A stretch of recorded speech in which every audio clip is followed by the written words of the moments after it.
everyone, and in this video we're going to wrap up the chapter 3A exercises, which will help you with the B exercises that are assigned to you in McGraw Connect.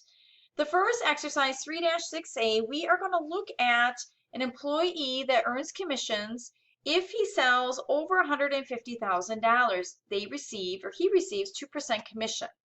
However, $1,500 of those returns were brought back to the company. So the company policy requires that he returns the commissions on the sales return. So what is his gross pay for the week? So if he's paid $10 per hour multiplied by 40 hours, his regular pay would be $400. His commission then would be $163,000 multiplied by 2%, because remember that is the rate that he's paid. So his commission would be $3,260. Less the commission that he needs to return for the canopies that were returned to the company. So he's minusing $30 off his commission. So $400 plus the $3,260 minus the $30, right, from the commission from the canopies that were returned. His gross wage for that week would be $3,630. So please make sure you really watch the wording on the problems for chapter 3 to understand exactly what percentage they're paying on commissions and also on the returns. On exercise 3-7A, Kathy's an outside sales rep. She receives 10% of commission on all new subscriptions she receives in her sales territory. This week she sold 5,000 of new subscriptions and worked 40 hours. What is her gross pay? So 5,000 times 10%, right? Because that's 10% of the commissions. Her gross pay would be $500. Is she subject to minimum wage law? No, she is not. The reason being is, remember back in the PowerPoint slide from chapter 3, outside sales representatives are exempt from the minimum wage regulations under FLASA. So please make sure you do understand that in regards to chapter 3 for sales representatives. And that is covered on page 91 in your book. The next exercise is 3-8. Okay, the telemarketer, they receive $15 commission on all new customers they sign up for. Each telemarketer works 40 hours. The company ran a competition to see who could send the most people up that week, and the winner would get a $50 bonus. Since the employees are paid slowly on commission, the employer must ensure they earn the federal minimum wage of 40 hours each week. Okay, so we need to compute the gross pay for each of the following outbound sales representatives. All right, so Kenny did 22 customers, so his commission would be 22 times 15. So his commission is $330. Difference between commission and minimum pay is not available, so his gross pay would be $330. Charles signed up 18 new customers, so 18 times 15 is 270. 290 is the minimum wage minus 270. So the difference between commission and the minimum wage is $20. So $20 plus 270, his gross pay would be $290. Lori signed up 29 customers, so 29 times 15, $435. Her gross pay would be $485. Since she is the #1 sales representative, she would get an extra $50. Okay, so she 435 plus 50, she would get $485.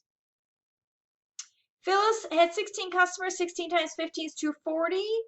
The minimum pay wage is $290. So $290 minus $240 is an extra $50. So the employer would pay her $50 in order to meet the minimum wages for that week. And remember, in chapter 3, the minimum wages for each state does vary, and that's located on page 85 in your book. The next exercise is 3-9A. This is the piecework. If an employee has a standard 40-hour work week, what is their effective hourly rate based on FLASA minimum wage We need to calculate each employee's minimum weekly pay. All right, so Mark did 25 hauls. The rate per item is $10. So 25 times 10 is $250. The gross pay is $606.25 per hour. The minimum pay is $290. The difference the employer must pay is $40. Okay, so it's the $290 minus the $250 equals $40. Richie had 70 seat covers. The piece rate item is $15. His gross pay is $1,050. He makes $26.25 per hour. The minimum pay is $290. There's no difference for the employer. Tony did 45. The rate per item is $4. So 45 times 4 is $180. His gross pay divided by, so is 180 divided by 45. His rate of pay is $4.50. The minimum pay is $290. So $290 minus $180. The employer would have to pay a difference of $110.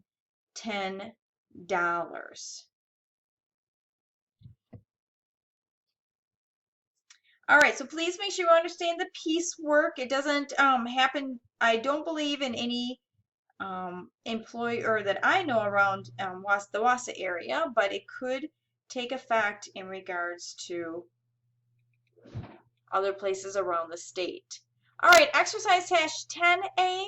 This is in regards to tips for the waiters. He's a waiter in a place in Delaware. He receives standard tip hourly wage. During his 40-hour work week, he receives $160 in tips. So calculate the following. His wage for the week would be 40 hours. And if you look on page 86 and 87, in the state of Delaware, the tip rate is $2.23. So $2.23 multiplied by 5 hours. Okay, so $2.28. This rate is found on page 86 for the state of Delaware.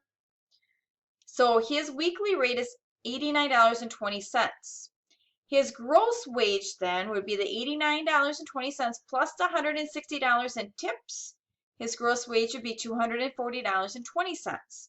The minimum wage for Delaware, which is located on that same page, is $7.75. Multiply it by 40 hours, the minimum wage that he should be earning is $310.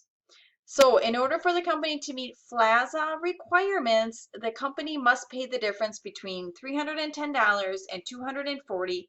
So they would pay the difference of $60.80. Once again, remember these charts are found on page 86 and 85 in your book for each state.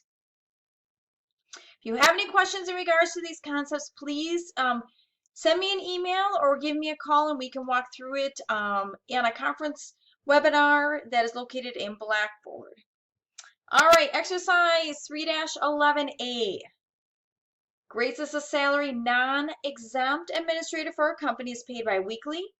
Her annual salary is $48,000. Her standard work week is 35 hours. During the pay period, she worked 8 hours of overtime. All right, so 48,000 divided by 26 pay periods within a year. Her regular wage is $1,846.15. Since she is non-exempt, she is eligible for overtime.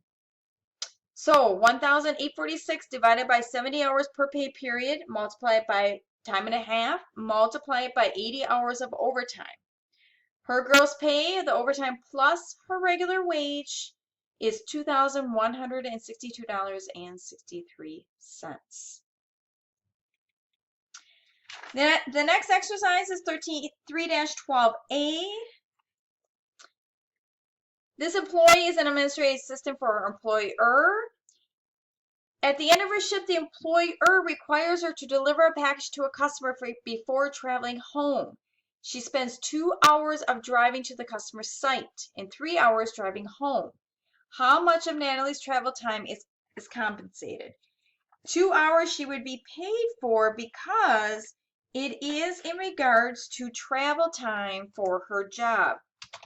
So she's paid for travel time to the customer site. She is not paid for the time going home because technically she is off the clock. The last exercise in chapter 3, Colin is an 18-year-old worker in a receiving department for a company. On his first paycheck, he notices he receives $170 gross pay for 40 hours. Did his employers pay him correctly? Yes, because an employee, remember, that is less than 20 years of age may be paid $4.25 per hour for the first 90 days of employment.